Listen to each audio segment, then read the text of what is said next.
Hello everyone.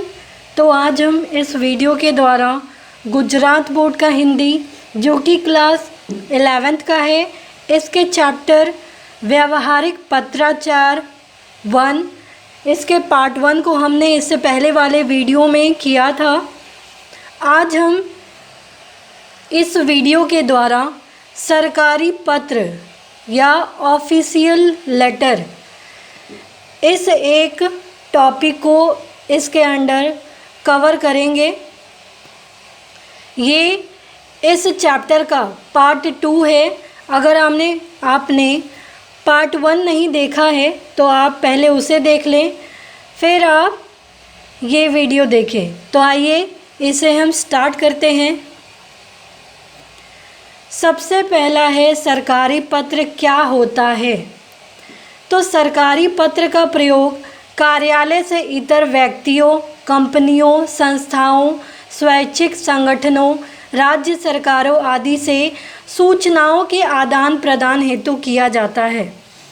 कार्यालयी पत्र या सरकारी पत्र ये किनके बीच में होता है? तो किसी देश की सरकार अन्य देश की सरकार के बीच में होता है, केंद्र सरकार और राज्य सरकार के बीच में होता है, सरकार और दूतावास के बीच में होता है, सरकार और अन्य विभागों के बीच में होता है, विशिष्ट विभाग और उससे जो अधीनस्थ विभाग है उनके बीच होता है, सरकार और व्यक्ति विशेष के बीच में होता है। यहाँ लिखा है ना, व्यक्तियों, कंपनियों, संस्थाओं, स्वैच्छिक संगठनों, राज्य सरकारों आदि से सूचनाओं के आदान प्रदान में इनका प्रयोग किया जाता है।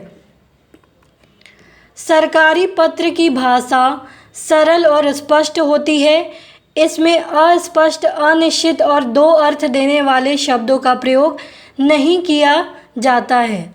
इसमें उत्तम पुरुष यानी मैं का प्रयोग नहीं होता है। इसमें अन्य पुरुष एक वचन का प्रयोग किया जाता है, जैसे मुझे। केवल आई हैव बीन डायरेक्टेड आदि के संदर्भ में मुझे का प्रयोग होता है। तो किस प्रकार से कैसी इसकी भाषा होनी चाहिए? एक शब्द 2 बार रिपीट नहीं होने चाहिए। इसका प्रयोग अन्य पुरुष एक वचन में होना चाहिए। मैं इसमें ये शब्द का प्रयोग नहीं किया जाता है। सरकारी पत्र सरकार द्वारा व्यक्त विचारों, निर्णयों आदि की सूचना देते हैं, इसलिए इसमें व्यक्त विचार या भाव सरकार के होते हैं, न कि किसी अधिकारी विशेष के। जैसे कि सरकारी पत्र जो होते हैं उसमें सरकार अपने विचारों को, अपने निर्णयों की सूचना देते हैं, इसीलिए इनके जो शब्द होते हैं इसमें जो लिखे रहते हैं वो सरकार के भाव होते हैं, ना कि किसी और के अधिकारी के। सरकारी पत्र के प्रारूप के मुख्य बिंदु इस प्रकार है। क्या क्या हैं? इसमें संख्या, भारत सरकार, मंत्रालय, विभाग, कार्यालय का नाम, हाशिया छोड़कर पृष्ठ के मध्य में ऊपर लिखते हैं तथा उसके बाद दाईं तरफ पता व दिनांक लिखते हैं।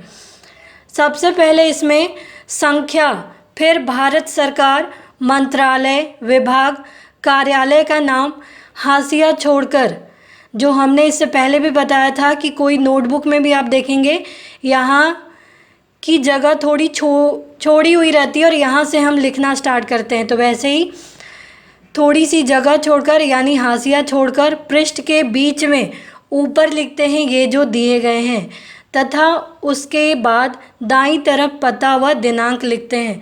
इसका एग्जाम्पल हम देखते हैं कि सरकारी पत्र का नमूना कैसे है। भारत सरकार है, किसे लिखा गया? आकाशवाणी अहमदाबाद को।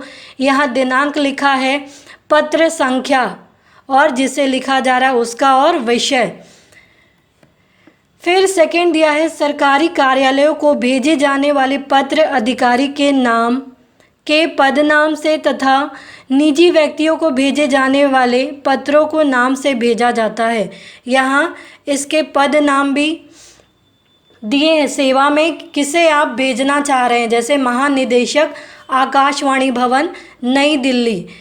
और अगर आप किसी निजी व्यक्ति को जो पत्र भेज रहे हैं तो उसमें निजी व्यक्तियों को भेजे जाने वाले पत्रों का नाम से उसे पत्र भेजा जाता है।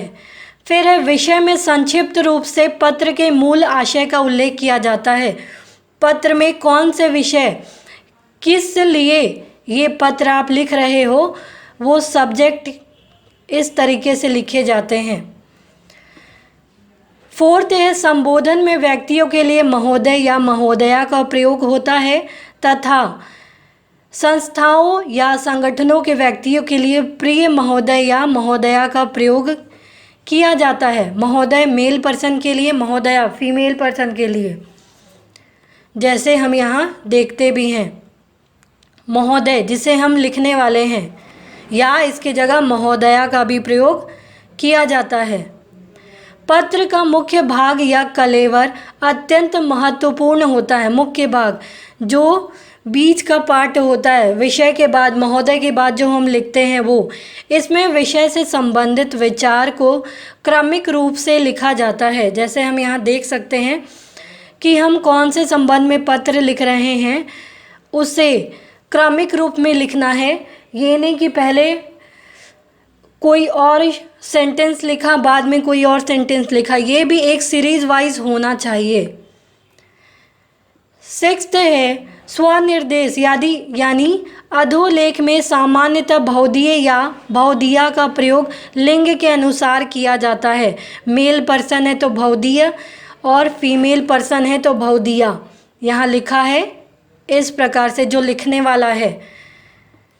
नेक्स्ट है निजी व्यक्तियों को भेजे जाने वाले पत्र के मुख्य भाग के अंत में धन्यवाद लिखा जाता है। जैसे हम यहाँ देखते भी हैं कि पत्र के अंत में धन्यवाद लिखते हैं। तो ये पत्र एक, इसका प्रारूप, इसका नमूना दिया गया है। लिखा है भारत सरकार, आकाशवाणी अहमदाबाद, पत्र संख्या ये है, दिनांक भी लिखा है, किस दिनांक को यह पत्र लिखा जा रहा है। अब जिससे लिखा जा रहा है, सेवा में महानिदेशक, आकाशवाणी भवन, नई दिल्ली। विषय क्या है? विषय राजभाषा हिंदी कार्यान्वयन विषयक कार्यशाला के संबंध में। राजभाषा, राजा नहीं होगा, राजभाषा हिंदी के कार्यान्वयन, उसके विषय से संबंधित कार्यशाला के संबंध में पत्र लिखा गया है। क्या लिखा गया है? महोदय, आकाशवाणी अहमदाबाद केंद्र पर आगामी दिसंबर माह में राजभाषा हिंदी कार्यान्वयन विषयक एक 6 दिवसीय कार्यशाला का आयोजन किया जा रहा है, जिसमें गुजरात के सभी आकाशवाणी केंद्रों के राजभाषा से संबंधित अधिकारी एवं कर्मचारी प्रतिभागिता करेंगे। इस कार्यशाला के उद्घाटन हेतु कृपया अपनी सहमति प्रदान करें। ये आयोजन किया जा रहा है, इसके लिए सहमति मांग रहा है। धन्यवाद बहुधीय, जो भी इनका नाम है, निदेशक, आकाशवाणी अहमदाबाद। इसमें और भी कुछ बातें हमें ध्यान रखनी चाहिए, जैसे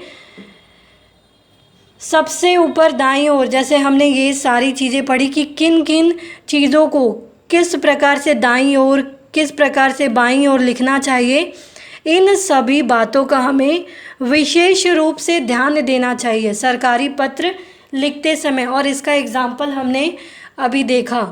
तो उम्मीद है ये सरकारी पत्र यानी ऑफिशियल लेटर आपको समझ में आया होगा कि किस प्रकार से हम यह लिखते हैं। तो उम्मीद है आपको ये टॉपिक समझ में आया होगा। तो प्लीज़ आप इस वीडियो को लाइक करना, सब्सक्राइब करना, कमेंट करना ना भूलें। Thank you.